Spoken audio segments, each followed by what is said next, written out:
This is how to make thousands of dollars off of a single beat without even selling that beat. This applies to both exclusive beats, to major placements, and beat leasing. I'm going to show you examples of all of the above. Now, this is about something that a lot of producers are aware of, but they've never done, and they simply just don't understand, especially with regards to their Beatstars licenses, their beat lease licenses, even exclusive beat licenses. So if you're a producer or an artist who licenses beats, whether exclusively or non-exclusively as a lease, hopefully this is going to clear some things up for you so you can actually start pursuing these amazing opportunities that are essentially just free money. They're not easy to get, but the first step in getting them is understanding what they are and understanding that, yes, you can get them as a producer who is leasing beats or as a recording artist who is leasing beats. Here's an example of an email I just received, right? So as you can see right here, I was contacted about a Canadian film, who wants to license a song for the film, a song that I produce along with Dream Life, with a budget of 2,500 Canadian dollars per side. And what they mean by per side is this. These are the 2 copyrights to each song. And what do we see appearing on both sides, both copyrights? Can you see it? Because there's one particular type of money that you can be getting off of your music that applies to both sides. Yes, sync.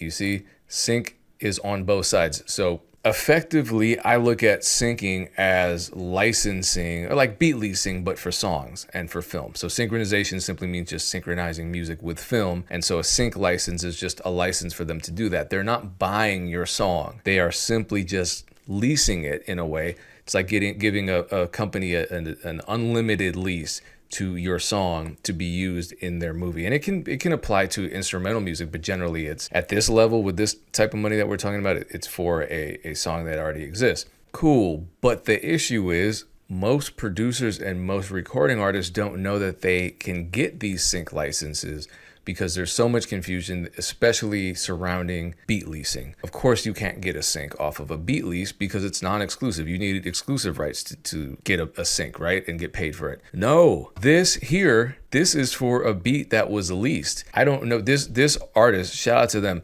because this is not the first sync deal that they've gotten us, and they always do fair business. They've gotten multiple syncs. I guess they're just connected to the film community up in Canada, so then I always get paid from these. And this isn't bad money. I mean, you sync the beat for, I don't know, if he got the unlimited beat, it was $150, and now he's getting a piece of this overall $5,000 total budget for the song. Now I got a sync offer, and unfortunately this never went through, but this was for the show Atlanta before it ended, and this was for a major placement. This is now a platinum song off of a 2x platinum album, so that's 3 plaques for me, 2 that I have to pay for. But this was for FX, and so Haley Hanna, I'm blocking out everyone's email addresses, she works in clearance, and she reached out on behalf of this effects show. And look at the budget for this. Hold on, look at this. 12.5, and this is based on the composition, 100% control of the composition. So I own about 17% of the underlying composition because it was a 3-way collab, and we split that down 3 even splits. So based off of this percentage that I own, I would have gotten a couple $1,000s off of this.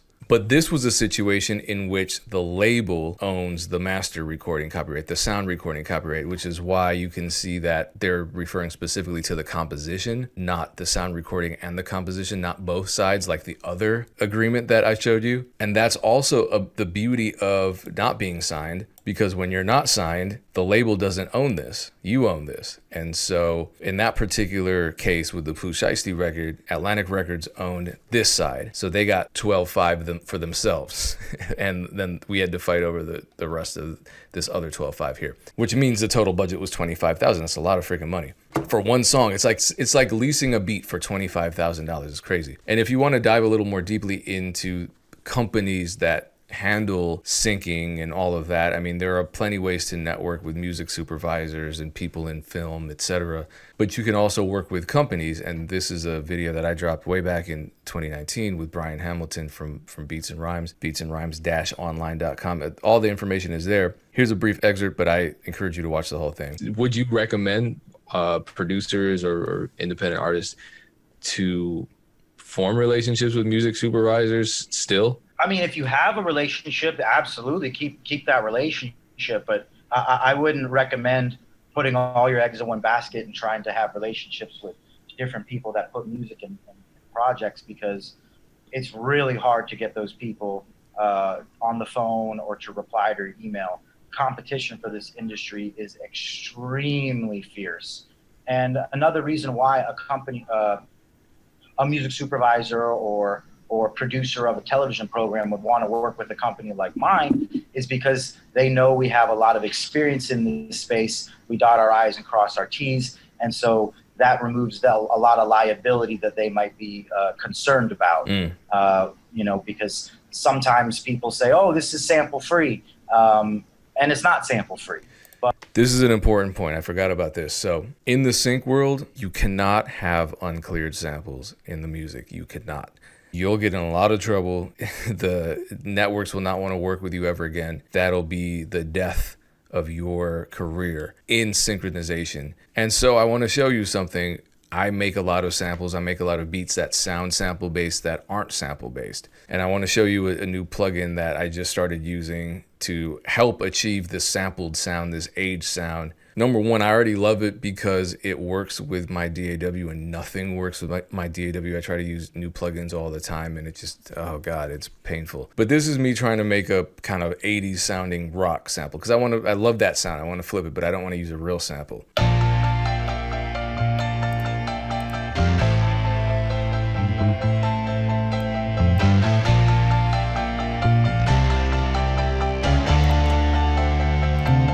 So I wanted to make it sound as realistic as possible using VSTs. I don't actually have an upright or grand piano or anything like that, so I had to use what I could. I labeled this, this is fake guitar 2.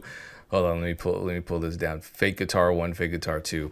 Now this new plugin I got, I think it's pronounced Tone Flex from Sonic's Audio. They've sponsored videos in the past. I'm excited to use this, so I've been using this for a couple weeks. And I could just throw this on the master channel, look at all of these individual effects that help make this track sound a little more vintage.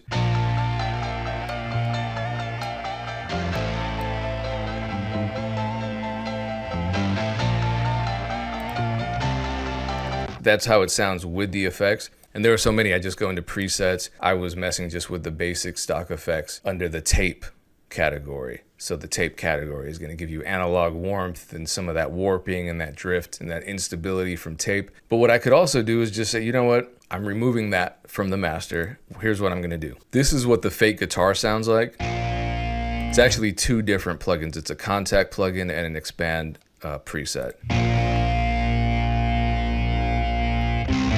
I like the sounds, but they don't sound like real guitar. So I'm gonna bust them both to Tone Flex, and I'm gonna use this Never Odd preset Travis guitar. I just got the package that's being offered right now, and it comes with these bonuses, and it's a lot of presets. All of these third-party presets I can use. There are 3 categories. I chose subtle because I just want kind of a subtle vintage feel over the whole thing. So already that sounds better. That sounds way more realistic. It's running through these amps. You can actually see the amps. It's kind of crazy when you click on advanced and you can see everything that's actually going on. You can take the hood off and really explore the individual pedals that are all running concurrently to make this overall preset. So I'm going to do the same thing for this piano that I played because it's just kind of a dry sounding piano. Put some compressor on it. I'll show you exactly what I use. I'm not gonna gatekeep. Put this compression preset with a little bit of presence and some EQ shaping. And I'm gonna throw Tone Flex on it, and I'm gonna use actually one of Kavi's mono analog synth presets. Yeah, that's just the signature effects. So this is what to start using first before you get way too crazy with all of the more advanced effects. So I'm gonna enable this. So now with all of these effects applied,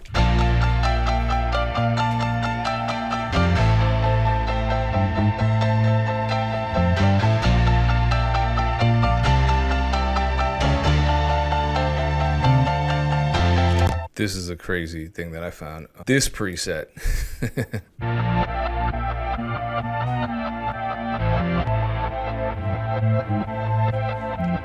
It's a completely different track now as far as I'm concerned. So realistically, what I would do with this whole track, to make my samples sound extra vintage, extra realistic, in addition to using all the tone flex presets, I would also add some kind of analog warmth, some additional analog warmth, and then play with time stretching. Sound shifter I used to dislike because it would add audio artifacts, and now I want the audio artifacts. So let's hear how that sounds.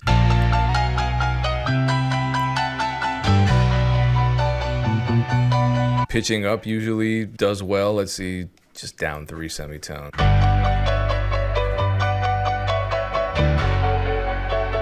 Sounds good too.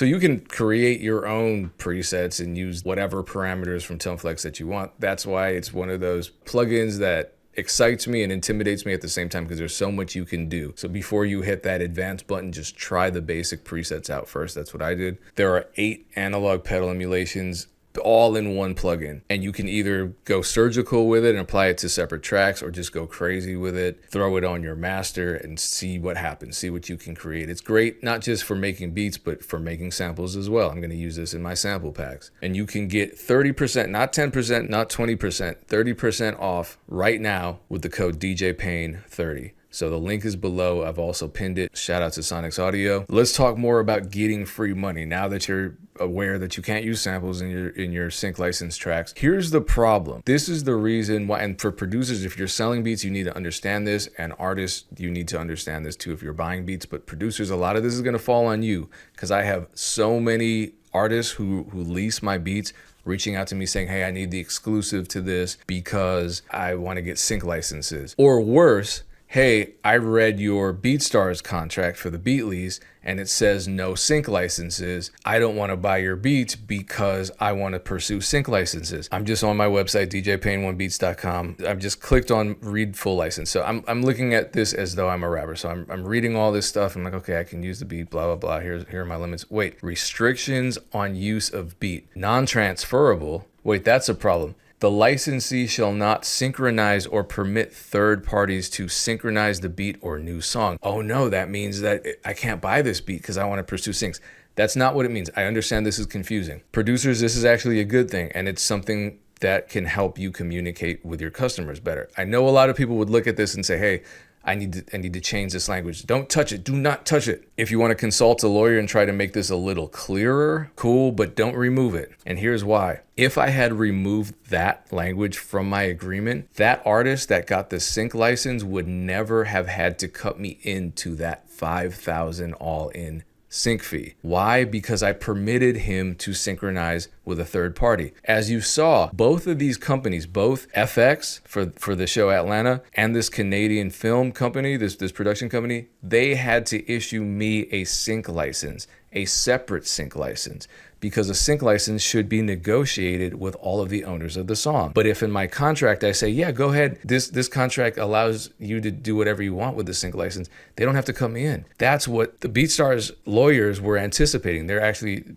protecting you by including that. Also, back to the non-transferability stipulation in these contracts, this is a big deal, because if it were transferable, what could happen is an artist could lease that beat, a label signs them, and they say, you know what? I already got the beat. I licensed it from somebody, and so I haven't hit that limit yet. I'm going to take all this label money, and the producer doesn't have any say in this. It's non-transferable. That means whatever rights they negotiate with you through Beatstars cannot be transferred to another label. So if they sign to a label because the song blows up, well, then they have to come back and see you and make sure that all of these parts are cleared, which means the label is going to have to negotiate with you and pay you more. Everyone wins off that. The artist is getting paid more, the producer is getting paid more. And that's how it should be, because you both created the song. So to conclude, yes, pursue syncs all day. Don't let the contract in most of these beat licenses scare you. I have these conversations with artists all the time where they're afraid of a certain piece of language or section in my beat leasing contracts. But producers, if you don't understand this, you can't explain it, and you might potentially lose a customer. And not just a customer, you might lose out on one of these opportunities that pays thousands of dollars, which could be hundreds of times more than what you're making off the initial sale to the artist. This is a big deal. Multiple streams of income. When beat sales start slowing down, you get a sync deal. That check comes in, oh my God, that saves your life. That's how a lot of musicians live. So you want to diversify, but you first and foremost want to educate yourself and learn all you can, not just so you can make more money, but so you can actually communicate this to your potential customers. Trust me, they'll appreciate it, and you'll create a stronger bond with your customers and convert them into repeat customers. So hopefully that helped. Again, shout out to Sonics for sponsoring this video. The link and the discount code to ToneFlex VST is below. Appreciate you tuning in. Much success to you. Peace.